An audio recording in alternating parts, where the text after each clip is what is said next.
ਤੂੰ ਯਾ ਰੱਬੇ ਹੋਰ ਨਾ ਹੋ ਮੰਗਾ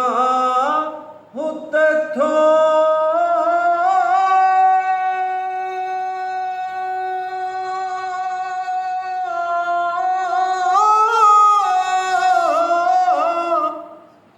ਤੇ ਮੈਨੂੰ ਯਾਰ ਦੇ ਦੇਸ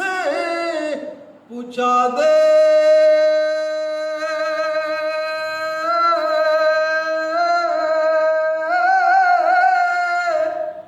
ਹੋ ਜਿੱਥੇ ਝਾੜੂ ਹੋ ਦੇਣੇ ਫਰਸ਼ ਤੇ ਉਹ ਸੋਹਣਾ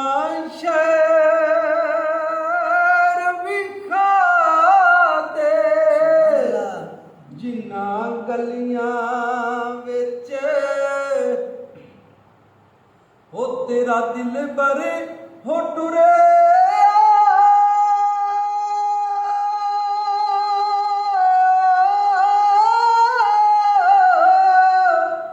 ਤੇ ਉਹਨਾਂ ਗਲੀਆਂ ਦੀ ਖਾਕ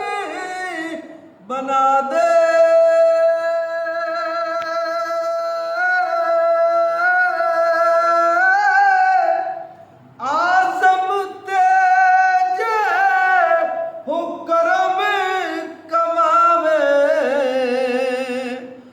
ਸਾਨੂੰ ਯਾਰ ਦੀ ਦੀਦ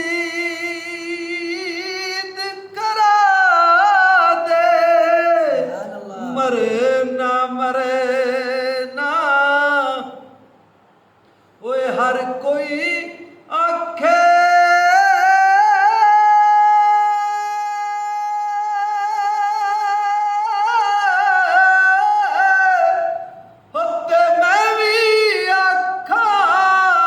ਮਰਨਾ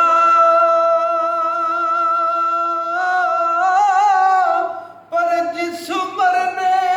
ਵਿੱਚ ਹੋ ਮੇਲ ਨਾ ਹੋਵੇ ਉਸ ਮਰਨੇ ਨੂੰ ਕੀ ਕਰਨਾ ਜਮ ਆਵੇ ਹੋ ਜਮ ਆਵੇ